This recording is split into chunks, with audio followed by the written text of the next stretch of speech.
Hi everyone, నేను మీ పవన్ని. ఈరోజు మనం charming star Sharwanand and Krithi Shetty lead రోల్స్లో యాక్ట్ చేసిన మనమే మూవీ రివ్యూ గురించి చెప్పుకున్నాం. సో చార్మింగ్ స్టార్ శర్వానంద్లో ఉండే చార్మింగ్ మూవీలో ఉందా లేదా, తన పర్ఫార్మెన్స్లో ఉందా లేదా అని డీటెయిల్గా చెప్పుకున్నాం. సో నా వీడియో మీకు నచ్చినట్లయితే please like, share and subscribe చేసుకోండి మర్చిపోకుండా. సో పక్కనే సబ్స్క్రైబ్ చేసుకున్న తర్వాత పక్కనే గంట సింబల్ ఉంటుంది. గంట సింబల్ గట్టిగా కొట్టండి, పర్లేదు, కొంచెం గట్టిగానే కొట్టండి, పర్లేదు. అండ్ ఆల్ అని ఉంటుంది, ఆ ఆల్ సెలెక్ట్ చేసుకోండి భయ్యా. సో నేను ఏ వీడియో పెట్టినా ఆ నోటిఫికేషన్ మీకు రీచ్ అవుతుంది. And now coming to brief review about మనమే. సో మనమే సినిమాలో నేను చెప్పాలనుకుందంటే భరించాల్సింది మనమే, చూడాల్సింది మనమే, డబ్బులు పెట్టి టికెట్ కొనాల్సింది కూడా మనమే. సో అన్నీ చేయాల్సింది మనమే. అందుకే ఈ టైటిల్ మనమే అనేది యాప్ అని చెప్పాలి. బేసిక్గా ఈ మూవీ అయితే నేను అంత బాగుందనే చెప్పలేను, బట్ టైంపాస్ ఓకే. బట్ అద్భుతమైతే కాదు. మనం అనుకున్న టీజర్ చూసి, ట్రైలర్ చూసి మనం అనుకున్నంత రేంజ్లో అయితే నేను అనుకున్నంత రేంజ్లో అయితే ఈ మూవీ లేదు. జస్ట్ టైంపాస్ మాత్రమే ఉంది. సో ప్రెడిక్టబుల్ ఉంది మూవీ. మెయిన్ ప్రాబ్లం ఏంటంటే it is most predictable movie of the year అని చెప్పచ్చు. సో ప్రతి scene to scene next scene ఏమవుతుందని మనం ఈజీగా ప్రెడిక్ట్ చేసేయచ్చు. అదో పెద్ద ఫ్లా ఈ మూవీలో. సో సరే, ప్రెడిక్టబుల్ ఉన్నా సరే మనకు చూడడానికి మంచిగా ఉందంటే ఓకే, చూడొచ్చు. మరీ తీసిపడేయలేం, చూడొచ్చు. సో ఈ మూవీ ప్లాట్కి వస్తే మెయిన్గా ఎటువంటి బాధ్యత లేకుండా పిల్లలు వీళ్ళందరూ మనకు తలనొప్పి అనుకొని అల్లాటప్పగా తిరిగి ఒక సాదాసీదా కుర్రాడు మన విక్రమ్, అండ్ కొంచెం బాధ్యతగా ప్లానింగ్గా ఉండే మన హీరోయిన్ సుభద్ర. సో వీళ్ళిద్దరూ కొన్ని సిచ్యువేషన్లో ఒక బాబుని వాళ్ళ ఫ్రెండ్స్ యాక్సిడెంట్కి గురైతే ఆ బాబుని వీళ్ళు పెంచుకోవాల్సి వస్తుంది.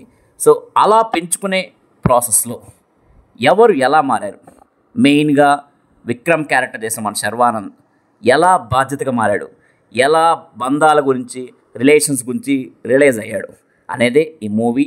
సో ఈ మూవీలో కొన్ని పేరెంట్స్ గురించి అండ్ పేరెంట్స్ వాల్యూ గురించి కొన్ని మెసేజ్ అయితే మంచిగా ఇచ్చాడు. సో కానీ ఆ మెసేజ్ తెలుసుకోవాలంటే మనం క్లైమాక్స్ దాకా భరిస్తేనే ఆ మెసేజ్ వస్తుంది. సో సింపుల్గా చెప్పండి, నాకైతే శతమానం భవతి 2 చూస్తున్నట్టు అనిపించింది. ఇక్కడ main first take off 20 minutes అయితే చాలా క్యూట్గా ఉంది. ఈవెన్ ప్లాట్ కూడా అసలు కాన్ఫ్లిక్ట్ అనేది ఆ 20 మినిట్స్లో చాలా క్యూట్గా స్టార్ట్ అయింది. మనకి చూడడానికి అదే ఏదో బాగానే ఉంది, ప్లెజెంట్గా ఉంది చూడడానికి అనే ఫీలింగ్ వస్తుంది. శర్వానంద్ చూస్తే పట్లర్గా రన్ రాజా రన్, ఎక్స్ప్రెస్ రాజాగా కొంచెం ఎనర్జెటిక్గా ఉన్నాడు. సో ఆ 20 మినిట్స్ ఎనర్జీ చూసి మూవీ అంతా ఇలానే ఉంటే మాత్రం శర్వానంద్ గట్టిగా కొడతాడు, ఈసారి సూపర్ హిట్ అవుద్ది అని అనుకున్నాను. కానీ 20 మినిట్స్ తర్వాత కొంచెం సీన్స్ అనేవి, ప్రొసీడింగ్స్ అనేవి చాలా ప్రెడిక్టబుల్ అయిపోయినాయి. మనకు కూడా ఏదో పాత సినిమాలు చూస్తున్న ఫీలింగ్ వస్తుంది. ఇంచుమించు మన నాని సినిమాలు, హాయ్ నాన్న, నిన్ను కోరి, ఇటువంటి సినిమాలంటే మిక్సింగ్ చేసుకుంటున్నట్టు అనిపించింది. సరే, మిక్సింగ్ ఉన్నా పర్లేదు, బట్ మనం చూడడానికి మంచిగా ఉంటే ఓకే. నాకైతే చాలా వరకు ఫస్ట్ హాఫ్ కొంతవరకు ఓకే, మనం బేర్ చేయొచ్చు. కానీ సెకండ్ హాఫ్ అయితే మరీ బోరింగ్గా ఉంది. సాగదీసి తెగిపోద్దే అని భయం వచ్చింది, కానీ తెగలేదు. అక్కడ క్లైమాక్స్ అయితే వచ్చింది అండ్ ఎండింగ్ అయితే పడింది. సో కానీ అంత సాగదీయాల్సిన అవసరం లేదు. ఈ మూవీని క్యూట్గా, చాలా క్యూట్గా 20 మినిట్స్ ఎలా ఉందో ఫస్ట్ 20 మినిట్స్ అలానే తీసుంటే మాత్రం ఈ మూవీ సూపర్ డూపర్ హిట్ అయింది. ఈ movie director Sriram Aditya. And ఈ మూవీ మెయిన్గా ఒక చిన్న బాబు చుట్టూ తిరుగుతుంటుంది, 2 years బాబు చుట్టూ. అఫ్కోర్స్ ఆ బాబు కూడా శ్రీరామ్ ఆదిత్య వాళ్ళ కొడుకే అంట. సో తనే ఈ మూవీలో యాక్ట్ చేయించారు. ఇక మెయిన్గా ఈ మూవీలో మెయిన్ పాజిటివ్స్ ఏంటి అంటే నాకు నచ్చిన వాటిలో first Abdul Wahab music, background score and music, songs అంత పెద్ద ఇంపాక్ట్ లేకపోయినా థియేటర్లో చూడడానికైతే పర్లేదు అనిపిస్తాయి. అండ్ బయటకు వస్తే మనకేం పెద్ద గుర్తుండవు, అంత ఇంపాక్ట్ అయితే లేదు. బ్యాక్గ్రౌండ్ స్కోర్ తను 100% వర్క్ చేశాడు. నెక్స్ట్ సినిమాటోగ్రఫీ చాలా రిచ్గా, సినిమాటోగ్రఫీ చాలా క్లియర్గా ఉంది. అండ్ ఎందుకంటే మొత్తం యూకేలో షూటింగ్ కాబట్టి సెట్టింగ్స్ కానీ అన్నీ చాలా రిచ్గా ఉన్నాయి. వాటి మీద చాలా ఫోకస్ పెట్టారు. అయితే నా బాధ ఏంటంటే ఆ సెట్టింగ్స్ మీద కాస్ట్యూమ్స్ కూడా చాలా బాగున్నాయి, హీరోయిన్ కాస్ట్యూమ్స్. సో ఆ కాస్ట్యూమ్స్ మీద, సెట్టింగ్స్ మీద, విఎఫ్ఎక్స్ మీద కొన్ని విఎఫ్ఎక్స్ షాట్ కూడా ఉన్నాయి భయ. ఒక కార్ చేజింగ్ ఒకటి ఉంది, వీడియో గేమ్ విఎఫ్ఎక్స్ షాట్ ఉంది, అండ్ క్లైమాక్స్లో హెలికాప్టర్ షాట్ ఒకటి విఎఫ్ఎక్స్.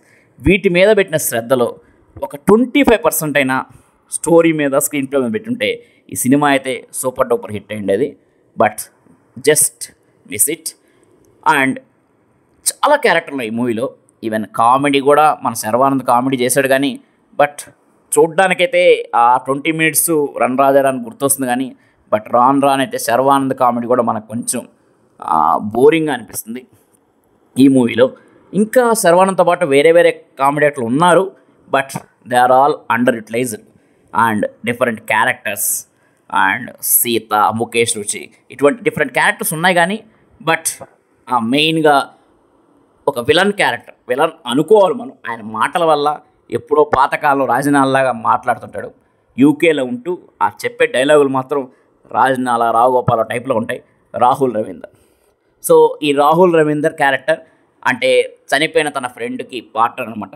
తను ఎలాగైనా సరే తన నుంచి ఆ హోటల్ లాగేసుకోవాలని చూస్తుంటారు వాళ్ళ నుంచి. సో ఈ డైలాగులు కొన్ని పాతకాలం సినిమాల్లాగా ఉంటాయి. అండ్ ఈ క్యారెక్టర్ అవసరం లేదు, ఏదో ఒక 15 minutes సినిమాని ట్రాక్ చేయడం కోసం ఆ క్యారెక్టర్ని పెట్టినట్టే ఉంది. సో ఫైనల్లీ ఆ బాబు వల్ల వాళ్ళ రిలేషన్ ఎలా బలపడింది, హీరోయిన్ రిలేషన్ ఎలా, విక్రమ్ అండ్ సుభద్ర రిలేషన్ ఎలా బలపడింది, ఫైనల్గా ఇద్దరు ఎలా కలుసుకున్నారు, ఇద్దరు కలుసుకుంటారని తెలుసు భయ. కంపల్సరీగా అది ఫస్ట్ 10 minutesలో అర్థమైపోతుంది, వీళ్ళిద్దరు కలుస్తారు కంపల్సరీగా క్లైమాక్స్ అని. కానీ ఎప్పుడు కలుస్తారు, ఎలా కలుస్తారు, ఎంతసేపులో కలుస్తారనే ఈ సహనం మనకు కావాలి. ఆ సహనంగా చూడంగా కలిసిపోతారు. ఎప్పుడు అది 2 hours 35 minutes తర్వాత. అప్పటి వరకు లాగి మొత్తం లాగ్లే ఉన్నాయి మూవీలో. సో మంచి మ్యూజిక్ కోసం, మంచి సినిమాటోగ్రఫీ కోసం అయితే ఈ మూవీని ఒకసారి చూడొచ్చు. అఫ్కోర్స్ శర్వానంద్ యాక్షన్ కోసం. కృతి శెట్టి అయితే నేను అంత చెప్పనండి, ఎందుకంటే కృతి శెట్టి యాస్టీజ్గా రెగ్యులర్గానే చేసింది. అన్ని సినిమాలు ఎలా చేస్తుందో సేమ్ ఎక్స్ప్రెషన్స్. చిరాకు ఉన్నప్పుడు ఒక ఎక్స్ప్రెషన్ ఉంటుంది, అండ్ హ్యాపీగా ఉన్నప్పుడు ఒక ఎక్స్ప్రెషన్ ఉంటుంది, అండ్ బాధగా ఉన్నప్పుడు ఒక ఎక్స్ప్రెషన్. అలా 4 expressions ఉంటాయి. సేమ్ ప్రతి సినిమాలో అవే ఎక్స్ప్రెషన్స్ కంటిన్యూ చేస్తుంది. అదేవిధంగా ఈ సినిమాలో కూడా కంటిన్యూ చేసింది. సో నేను గొప్ప పర్ఫార్మెన్స్ అయితే చెప్పను కృతి శెట్టి గురించి. శర్వానంద్ అంటే ట్రై చేశాడు మ్యాక్సిమం. అండ్ తను కూడా అనుకున్నంత స్థాయిలో అయితే హ్యూమరస్ అయితే లేదు మూవీలో. సో చాలా స్కోప్ ఉంది మూవీని, చాలా హిలోరియస్గా తీయడానికి చాలా స్కోప్ ఉంది. బట్ అనవసరంగా అండర్ యూటిలైజ్ చేసుకున్నారు. సో ఓవరాల్గా అయితే ఈ మూవీకి నేను ఇచ్చే rating 2.5/5. This is a brief review about మనమే.